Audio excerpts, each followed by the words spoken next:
Siang Gea. Biasanya sih yang namanya Gea paling kenceng nih guys radar kulinernya, alias nggak bisa jauh-jauh tuh dari sesi ngunyah-mengunyah. Kan bener kan? Si Gea udah belok aja tuh ke gudang Shabu and Sukiyaki yang berlokasi di wilayah Bekasi. Wow, ini sih meriah. Ada lobster, ada juga rajungan yang epik-epik abis nih bentukannya. Ada yang diasap kayak lobster bakar daun, ada juga nih guys yang digoreng kayak ramgor kerajungan cinta. Ai mati. Udah out of the box abis tampilannya, curiga cara masaknya juga out of the box deh guys. Kuy deh kepoin.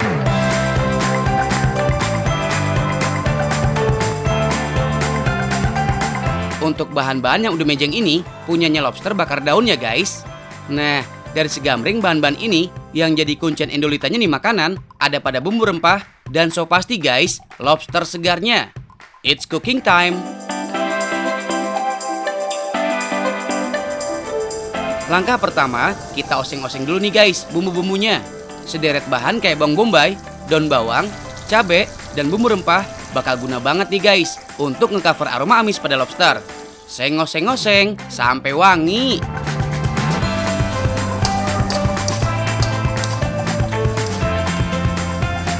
Next, tinggal masukin deh bintangnya, 2 lobster dari Pangandaran. BTW, tahu nggak sih guys jenis lobster apa sih yang lagi dioseng ini? Yap, ini namanya lobster pasir. Lobster berukuran sedang ini emang dikenal punya taste daging yang manis. FYI aja nih guys, untuk lobsternya ini udah dikukus sebelumnya. Terakhir, tinggal kasih daun kemangi dan air aja deh. Nggak pakai lama dioseng-oseng, 2 lobsternya siap dibungkus. Andalannya, nggak lain dan nggak bukan, pakai daun pisang ya guys. Daun pisang yang nggak berpori dan tebal, emang cocok nih bikin makanan yang dibungkus jadi nggak merembes. Hayo, pada tahu nggak sih guys? Senyawa polifenol pada daun pisang juga berfaedah menambah rasa sedap makanan loh. 2 lobster udah terbungkus rapi. Lanjut kuy ke sesi pengasapan. Biar wangi to the max, pengasapannya spesial pakai kayu rambutan ya guys. Kepulan asap inilah yang bakal bikin lobsternya beraroma smoky-smoky gitu deh. Kalau udah 10 menit diasap, artinya lobster bakar daun siap disantap.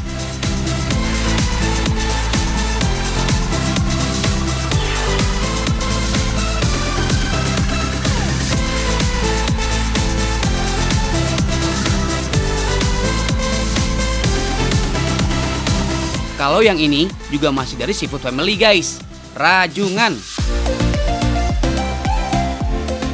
Biar unik, rajungan bakal collab sama ramen goreng nih guys.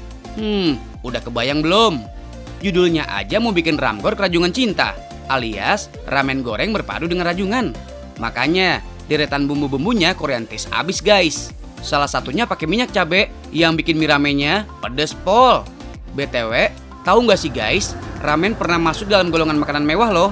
Tepat pada tahun 1958 lalu, harga ramen pernah 6 kali lebih mahal loh dari harga mie udon.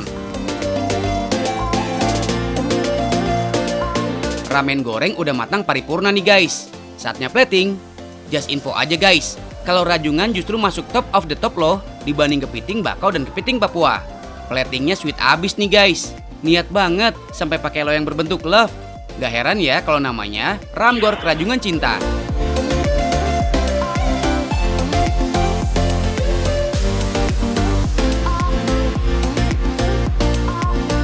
Ini dia guys, sesi ngunyah ala Gea. Gak cuma banyak ngunyahnya, tapi pantengin juga nih guys sesi reviewnya. Hehehe.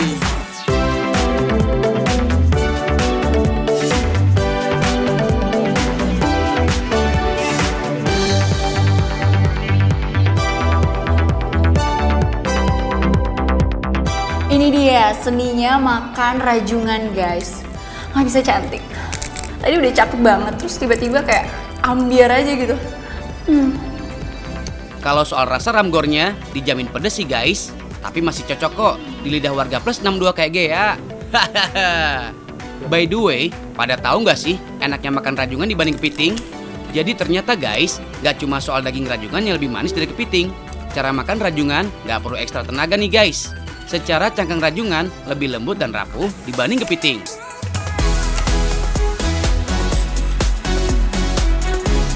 Oke, next. Next, menu pamungkasnya. Lobster bakar daun. Kuy, di unboxing dulu ge lobsternya. Hahaha. Gak usah speechless gitu ge.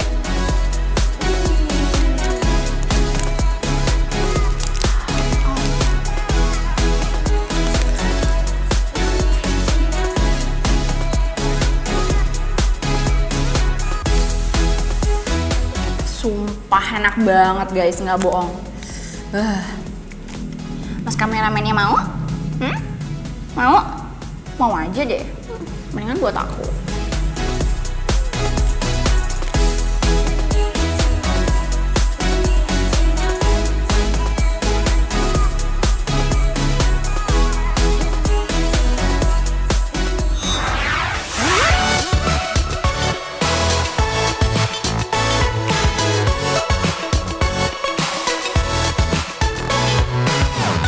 Guys, kafe yang ada di bilangan Pluit Jakarta Utara ini punya dessert yang unyu-unyu loh.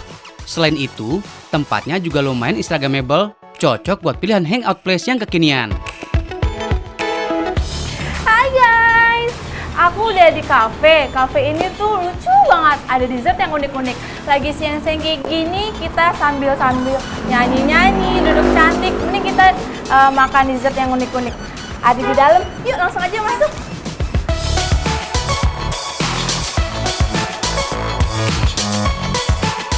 Kalian tahu nggak sih, berdasarkan survei dari Huffington Post, kaum milenial di Asia lebih sering makan di luar rumah. Salah satu alasannya karena faktor kesehatan dan kualitas bahan makanan. Eits, tapi kenyataannya nggak cuma itu guys. Tempat makan yang fotogenik serta tampilan makanan yang unik juga menjadi pilihan kaum milenial. Emang sih ya, tren ini juga bisa dirasain seiring makin lekatnya media sosial dalam setiap aspek kehidupan. Banyaknya fitur gadget juga makin mendukung. Nah, sekarang kita lihat pesenannya Stella ya.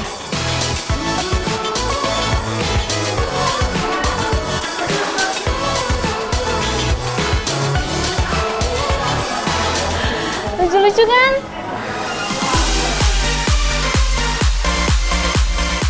Ada doggy onsen yang harganya Rp38.000.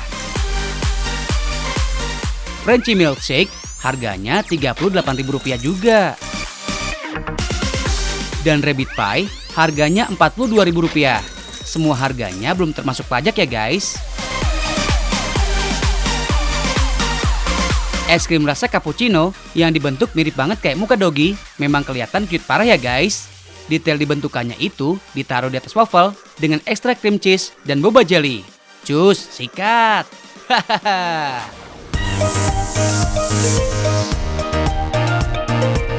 Kalau rabbit pie ini, mangkuknya diisi custard lemon dengan topping kelinci lucu yang terbuat dari yogurt. Rasa asamnya langsung nendang dan bikin seger. Asam-asam manis.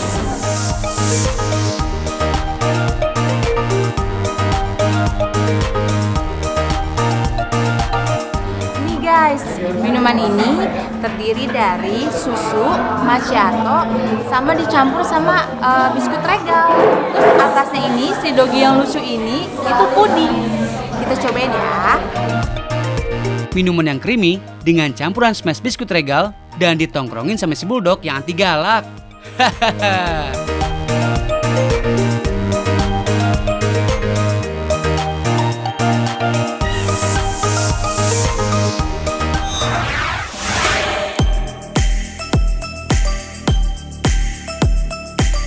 Guys, kalian tahu nggak sih sama yang namanya mooncake atau kue bulan? Bagi masyarakat keturunan Tionghoa, kue ini ikonik banget loh guys. Karena nggak setiap saat bisa dinikmati. Bahkan bisa dibilang, kalian bisa memakannya cuma setahun sekali.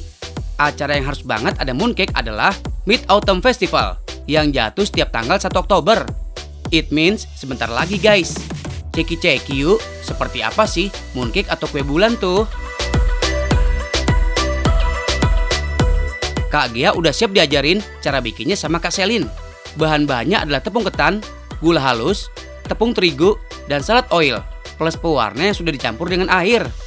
That's it. Bahannya sederhana, tapi rasanya luar biasa. Bikin dulu deh ya, biar percaya. FYI, ngolahnya gampang tapi susah. Gampangnya karena nggak perlu banyak peralatan seperti mixer, oven, atau alat elektronik lainnya. Cukup menggunakan tangan aja. Susahnya nggak semua orang tahu triknya guys. Kalau semua bahan udah dicampur di satu wadah, harus langsung diaduk sekuat tenaga menggunakan wooden stick. Nggak boleh berhenti sebelum semua bahannya rata menyatu. Karena adonannya sticky alias lengket seperti mochi gitu. Sebenarnya dulu Kak Selin pernah coba aduk pakai mixer. Tapi mixernya malah rusak, saking padatnya tuh adonan. Di proses ini juga butuh kerjasama antara dua orang guys. Kak Selin ngaduk, Kak Gea megangin wadah biar nggak ambiar. Wah, ini mah nggak usah pergi ke gym lagi ya. Tiap hari bikin mooncake, dijamin tangan jadi berotot. Kalau adonan sudah jadi seperti ini, masukin ke kulkas dulu selama kurang lebih 10 menit. Nah, yang udah dingin bisa masuk proses selanjutnya, yaitu pencetakan. Pertama, adonan ditimbang sesuai dengan berat yang sudah ditentukan. Kemudian digiling dengan rolling pin.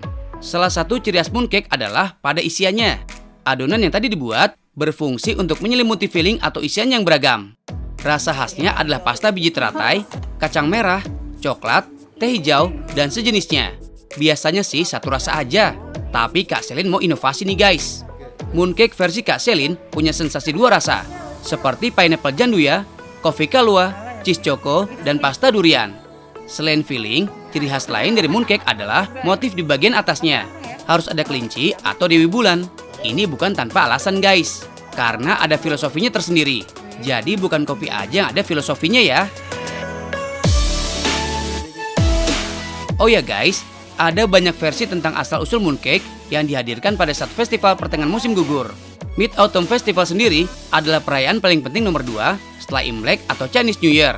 Karena pada saat ini, seluruh keluarga berkumpul untuk menikmati waktu bersama.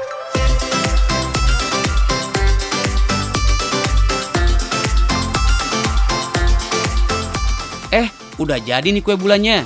BTW, ada beberapa cara untuk membuat mooncake. Ada Beijing Style Mooncake, Cantonese Style, Shanghai Style, dan sebagainya.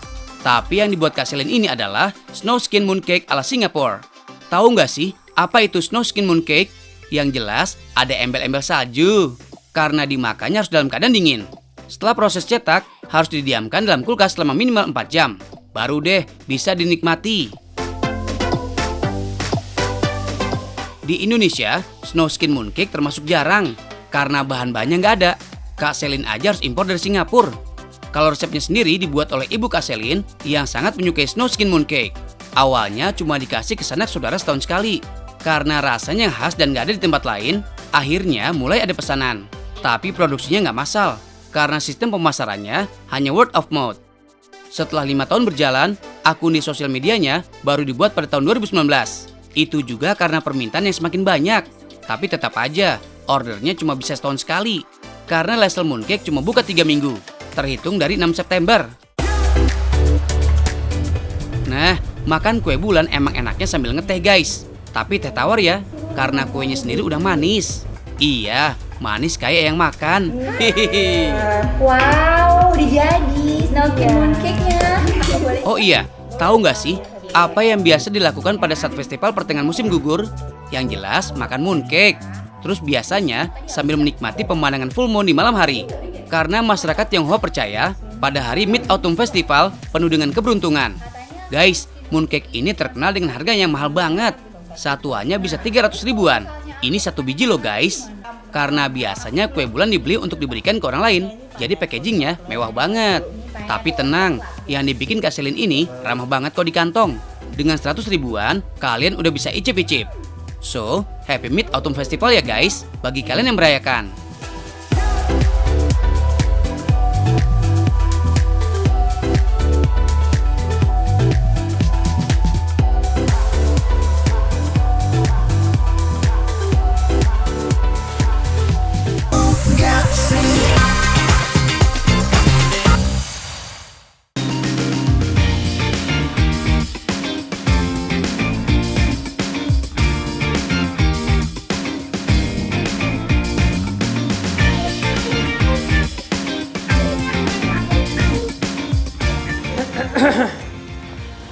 ampun sayang, itu udah jam berapa coba? Aku udah nungguin kamu dari tadi, kamu cuekin aku kayak gitu aja. Wah, selamat ya Kak Aryo. Setelah ratusan episode, akhirnya udah nggak jomblo lagi. Dijaga baik-baik ya, jangan sampai lepas.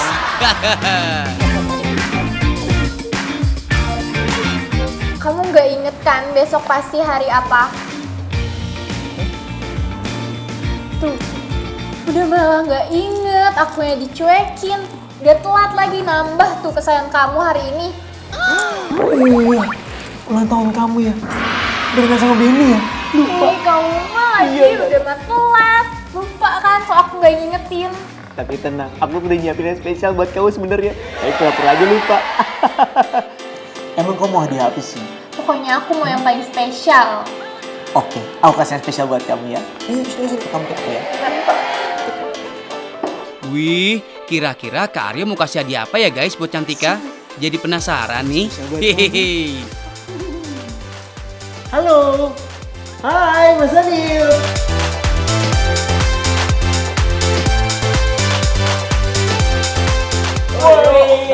Aduh, sorry banget nih Mas. Ada gandengan. Iya. Bagus ya. Kenalin nih pasangan aku. Temen-temenan kan, mau pasangan. Jadi, sayang, Mas Daniel ini adalah we call it teacher, kayak guru untuk workshop segala sesuatu yang berhubungan dengan kulit. Jadi emang ini kan leather workshop, kita bisa bikin macam-macam dari kulit, bener ya? Kulit. Nah, tapi yang seru adalah kalau misalnya kita main-main ke sini, ini tuh bisa menjadi kegiatan untuk kita belajar bikin kerajinan dari kulit dari nol sampai jadi. Sampai jadi dari nol. Guys, karena harga emas lagi mahal, Kak Aryo nggak kehabisan akal buat nyiapin kado spesial. Yap, stitching kasin ini. Siapapun bisa membuat kerajinan dari kulit, terutama kulit sapi. Selain bahannya mudah didapat, tekstur kulit sapi juga lebih fleksibel, sehingga mudah dibentuk jadi apapun. Mas Daniel selaku guru bakal nemenin kalian belajar membuat kerajinan kulit dari awal sampai akhir. Kali ini, Kak Aryo membuat pouch untuk Cantika guys. Ini nih, aku mau bikin yang spesial buat kita lihat kemampuan aku sebaik apa untuk bikin kerajinan ini. Pertama, kita siapkan dulu template-nya. Potong bagian template yang tidak terpakai. Sebenarnya ada dua cara untuk memotong template ini. Ada yang menggunakan gunting dan cutter. Biasanya gunting dipakai oleh pemula karena lebih mudah memotong template-nya. Tapi kalau level yang udah lebih mahir, harus menggunakan cutter dan teknik freehand untuk memotongnya. Wah, Kak Aryo ambil yang sulit guys. Biasalah ya, depan pasangan baru harus kelihatan keren. Jadi gue baru tau juga, ini ada alat namanya getok. Jadi kalau misalnya mau ngelubangin tengah-tengahnya, itu cara digetok pakai kayak ginian. Bener ya Mas? Iya. Ini boleh diajarin, oh ada kayak Pakai gini juga. pancernya. Ya. Pancer namanya. Wah gila.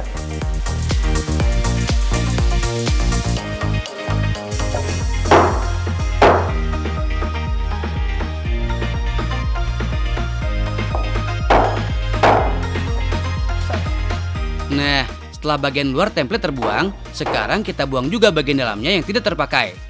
Mas Daniel akan mengajarkan Kak Aryo bagaimana cara kerja kedua alat ini agar nanti kulitnya tidak rusak. Karena biarpun kelihatannya mudah, tapi ada teknik yang harus kalian kuasai. Seperti cara megang pancernya ini. Semua jari harus memegangnya dengan kuat. Mantap, template-nya udah jadi nih. Sekarang waktunya kita aplikasikan ke lembaran kulit sapinya. Jenis kulit yang kita pakai adalah vegetable tan leather atau lebih dikenal vektan. Kulit sapi vektan karakteristiknya lebih kaku, tapi dia lebih hidup. Jadi kalau kita kasih air, bisa mengembang. Kalau dipanaskan, bisa menyusut. Untuk menggambar sketsa di kulit, kita bisa menggunakan stitching awal ini guys. Ini merupakan jarum khusus untuk menjahit kulit, tapi bisa digunakan untuk membuat sketsa. Karena tidak meninggalkan bekas seperti halnya spidol atau ballpoint. Tapi jangan terlalu keras ya guys, tipis-tipis aja.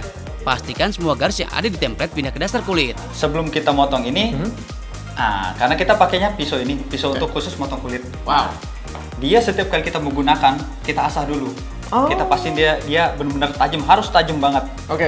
Ini sih sebenarnya udah cukup tajam, tapi masih bisa tambahin lagi biar nanti pas motong enak gitu. Oke. Cara motongnya? Cara motongnya seperti ini. Kita jangan dorong, Tapi? kita sayat. Kita sayat sedikit kayak gini. Oh, Masuk. wow. Ini sangat tajam, jadi hati-hati. Oke. Nah,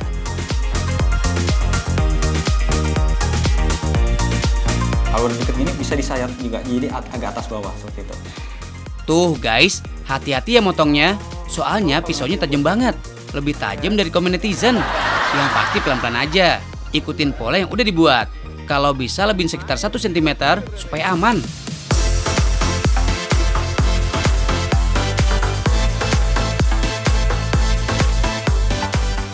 Oke, next kita mau ngebalsem nih, Yo. Oke. Jadi kita mau ngasih dia lemaknya. Kita balikin lagi lemak yang tadinya pada saat penyamakan diangkat. Oh. Kita ngasih dia elastisitas, kelembutan, udah gitu jadi lebih tahan panas nanti pada saat kita ngepres. Oke. Guys, gak cuma pakai balsem buatan Mas dan Nila aja ya. Kalian juga bisa menggunakan baby oil atau hand body lotion untuk meningkatkan elastisitas kulit supaya nggak gampang rusak tuh. Tapi ini hanya berlaku pada original leather ya guys. Berbeda dengan ban sweat atau nyubak. Sekarang lanjut kita balsemin dulu ya. Karena ini terbuat dari lemak sapi, jadi untuk memasukkan kembali lemak dalam kulitnya dibutuhkan kesabaran. Kalian harus mengolesnya secara perlahan dan dilakukan secara berkali-kali agar lemak dapat masuk ke dalam lapisan kulitnya. Kalau udah, tinggal kita lubangi kulitnya dengan menggunakan pancar dan ketok. Pastikan pancar menempel di bagian yang akan kita lubangi. Terus pukul dengan kuat sampai kulitnya bolong. Sekarang tinggal masuk ke tahap akhir, yaitu proses stitching. Stitching artinya jahitan. Jadi kulit yang sudah kita potong tadi akan kita jahit secara manual sampai jadi. Karena bahannya terbuat dari kulit jadi sebelum dijahit, kita buat dulu lubang-lubang yang akan kita jahit ya. Pakai alat ini guys, namanya pricking iron. Atau lebih mudahnya, garpu khusus guys. Hahaha. Tinggal kita taruh garpunya ke dalam garis yang telah dibuat. Pukul yang kuat sampai garpu nembus ke bagian belakang kulit. Lakukan sampai semua garis terlubang. Kalau udah, tinggal kita stitching deh guys. Ini ujian terakhir ke Aryo untuk mendapatkan pot spesial buat Cantika guys.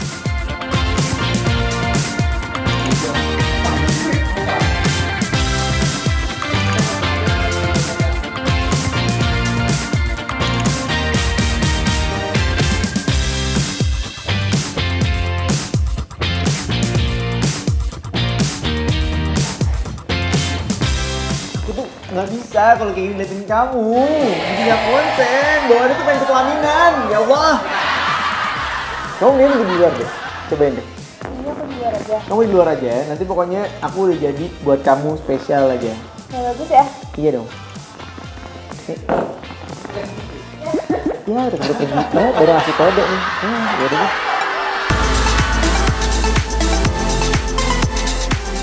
Sanil. Yo, kenapa yo? Jujur, cuma ada satu. Sebelahnya lagi nggak tahu kemana. Tuh lihat. Nggak ada. Bro. Ini baru nih kejadian kayak gini nih. Wah, nggak gini itu. Ini kelihatannya sangat berbakat. Jenius, saking jeniusnya kan? Tapi nggak apa, nggak usah khawatir yo. Terus? Nih, udah gue bikinin kok. Demi si buah hati. Kayaknya ada yang kurang semuanya bilang. Inilah saatnya aku untuk berperilaku curang. Aku dinyakin cincin. Aku langsung cincin. Kenapa lu double? Wih, ke Aryo sampai nyiapin cincin gitu. So sweet.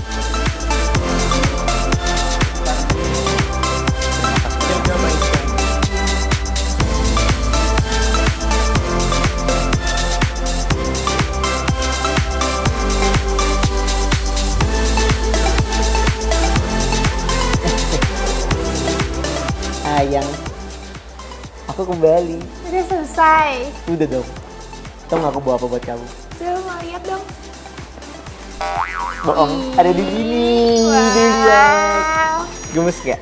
Aku suka banget. Ya Mana nih? ampun sayang. Lihat dulu dong, ada isinya tuh. Ada isinya. Serius? Enggak ini aja. Enggak dong, masih itu Coba doang. ya aku lihat ya. Apa sih? Ya ampun, cincin. Mario, lucu banget sih. Makasih ya sayang. Aduh. Tapi jangan lupa nonton terus tau gak sih? Biar makin tau game kamu. Tiap dunia berjibat, jam tengah 2 siang. Kita 7. Ini sayang apa nih satu?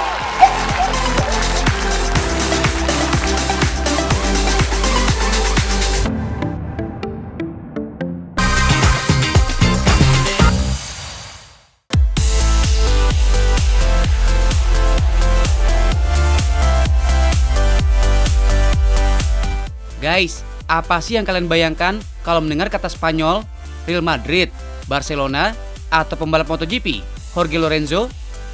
Ya, kalian gak salah juga sih kalau menjawab itu semua. Kuliner dari negara Matador gak kalah endes guys. Walaupun gak sepopuler makanan Jepang atau Korea yang banyak digemari orang Indonesia. Kalian sendiri pasti jarang banget kan dapat info tentang kuliner dari negara di Mediterania ini? Nah, makanya udah paling bener nonton Tahu Nggak Sih aja guys. Nggak usah pindah-pindah channel ya.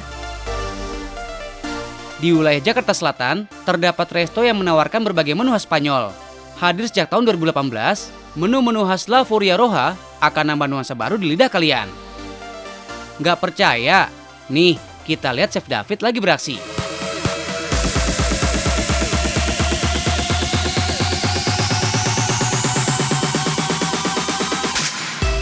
Bahannya adalah udang, cabai kering, dan garlic. Hah?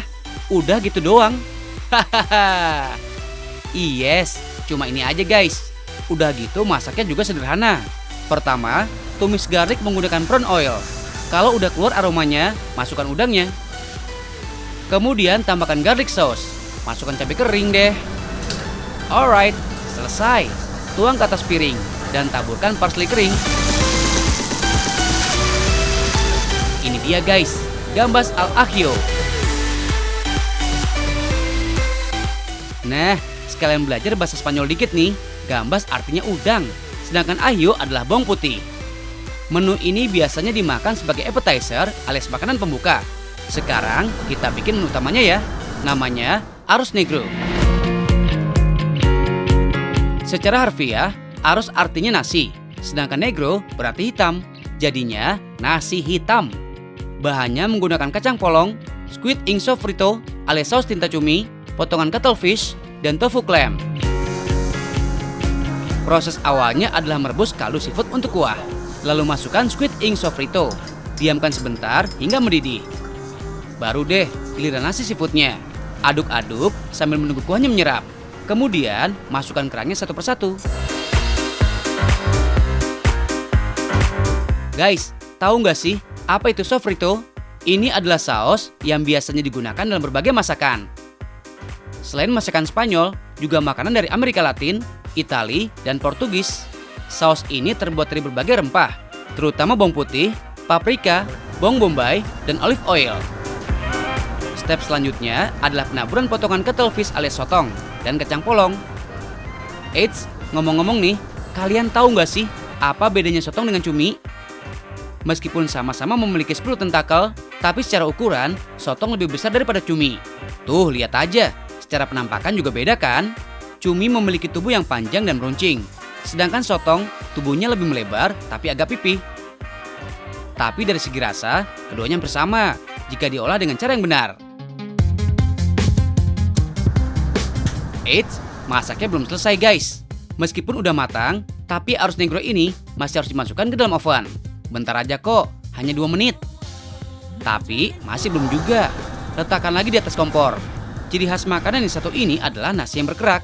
Untuk itulah dibutuhkan proses masak yang berlapis. Kalau udah, baru bisa diangkat. Berikan saus picada, garlic, dan mayones. Voila, 2 menu khas Spanyol siap disantap.